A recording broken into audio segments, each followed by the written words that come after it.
आपने अक्सर इस तरह की खबरें सुनी होंगी कि परीक्षा केंद्रों के मुन्ना भाई पकड़े गए हैं। ये क्या होते हैं, किस तरीके से परीक्षाओं में चीटिंग होती है? पिछले कई सालों में नकल कराने की तस्वीरें हम आपको दिखाते रहे हैं। कभी दीवारों में चढ़कर चीटिंग होती है, तो कभी केंद्रों में पर्चे बांटकर चीटिंग की जाती है, कभी परीक्षा में डमी कैंडिडेट को बिठा दिया जाता है चीटिंग करने के लिए। ये तमाम तस्वीरें इतिहास की हैं। ये मामला पुराना हो गया है। इन तस्वीरों को आप भूलना चाहे तो भूल भी सकते हैं, क्योंकि आज हम जो आपको बताने वाले हैं वहां पर चीटिंग पूरी तरीके से टेक्निकल हो गई है। ये मामला अब टेक्निकल है। हमारा देश टेक्नोलॉजी में हर रोज नए आयाम छू रहा है, लेकिन इसी टेक्नोलॉजी का गलत इस्तेमाल नकल के गिरोह छात्रों को नकल कराने के लिए कर रहे हैं। शिक्षा प्रणाली का ये गिरोह खोखला करने पर इस प्रणाली को तुले हुए हैं, लेकिन कहते हैं कि ना नकल के लिए अकल चाहिए होती है, अकल नहीं दिखा पाए और पकड़े गए। चालाकी करने की भरपूर कोशिश की। परीक्षा चल रही थी हरियाणा में और चीटिंग कराने वाले लोग बैठे हुए थे अरुणाचल प्रदेश में, हजारों मील दूर, और वहां बैठकर चीटिंग कराई जा रही थी। कैसे? टेक्नोलॉजी के जरिए। आपको इस रिपोर्ट को दिखाते हैं, आपको सब समझ में आएगा।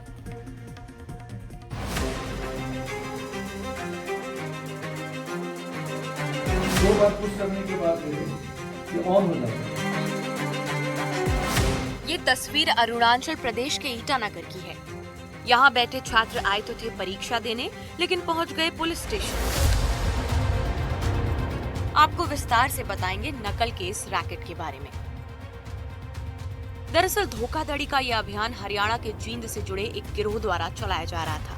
घटना 18 मई को नवोदय विद्यालय समिति के तहत गैर शिक्षण पदों के लिए CBSE द्वारा आयोजित भर्ती परीक्षा के दौरान सामने आई। यहाँ में अगर बैठा हुआ है तो यहाँ से हमको यहाँ सुनाई देगा। इसके बाद जैसा सर ने एक्सप्लेन किया था कि वो जो सेट को पहले पता करेगा A, B, C या D कौन सा सेट का है। छात्र यहाँ पर जूनियर सेक्रेटेरिएट असिस्टेंट और लैब अटेंडेंट के पद के लिए परीक्षा देने पहुंचे थे। अब 53 छात्र पुलिस की गिरफ्त में हैं।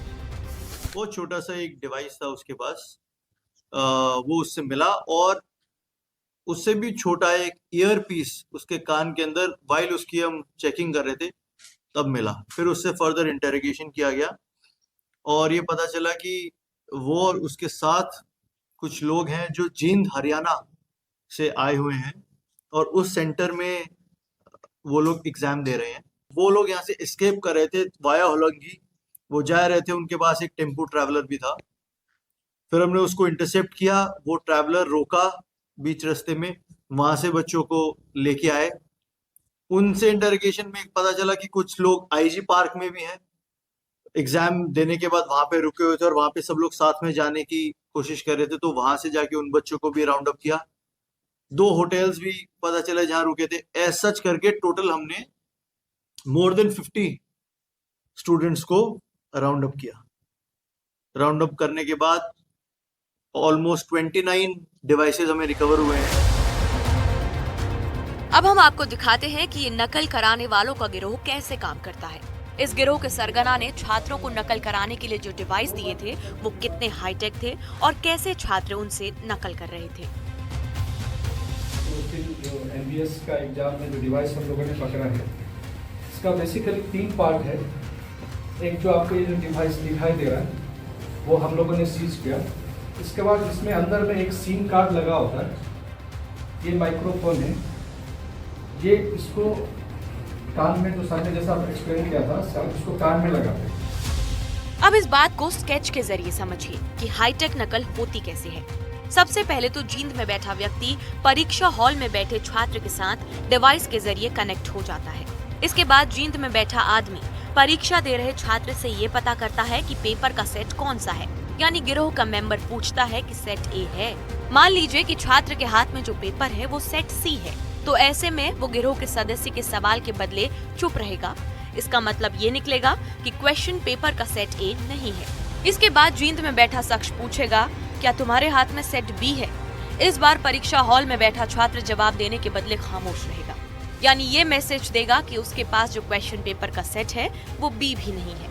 इसके बाद जींद में बैठा शख्स फिर पूछेगा, क्या तुम्हारे हाथ में जो क्वेश्चन पेपर है वो सेट सी है? अब आप सोच रहे होंगे कि छात्र कैसे बताएगा कि उसके हाथ में जो क्वेश्चन पेपर है वो सेट सी है।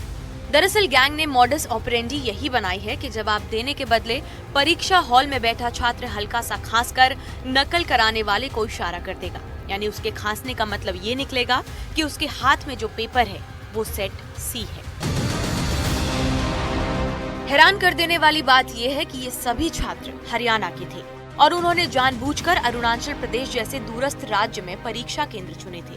शायद उन्हें लगा था कि यहाँ उन पर किसी की नजर नहीं पड़ेगी, लेकिन पुलिस ने उनकी इस योजना पर पानी फेर दिया। उन्होंने ये बोला इन बच्चों को कि आप remote areas of the country में ही अपने अपने सेंटर्स भरें। जैसे इनको दिया गया था, इनको बोला गया आप दीमापुर एक सेंटर भरें, आप सिक्किम में कोई सेंटर भरें और आप ईटानगर अरुणाचल में एक सेंटर भरें। शायद इन्होंने ये प्रिज्यूम किया कि ईटानगर में अगर ये आएंगे तो कुछ इनके ऊपर शायद सिक्योरिटी चेक नहीं होगा और ये इजीली चीटिंग कर पाएंगे और फिर जा सकेंगे। शायद ये इन्होंने अज्यूम किया होगा, तो इनको ऐसा ब्रीफिंग दिया गया, जिस ब्रीफिंग के तहत इन सब ने सेंटर्स अपने ऐसे भरे।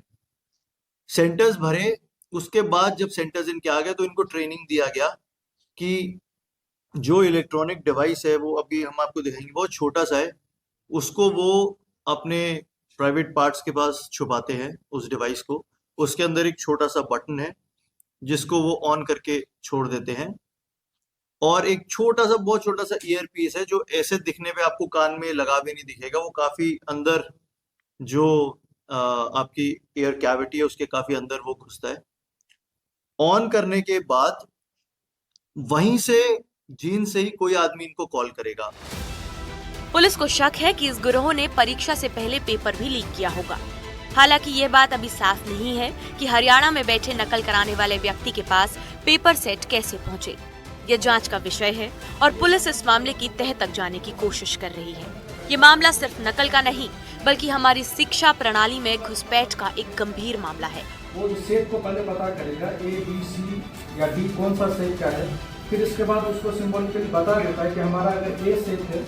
ये दर्शाता है कि कैसे कुछ शातिर लोग हमारी युवा पीढ़ी के भविष्य से खिलवाड़ कर रहे हैं। सरकार को ये सुनिश्चित करना होगा कि भविष्य में ऐसे नकल माफिया हमारे छात्रों के भविष्य से खिलवाड़ ना कर सके।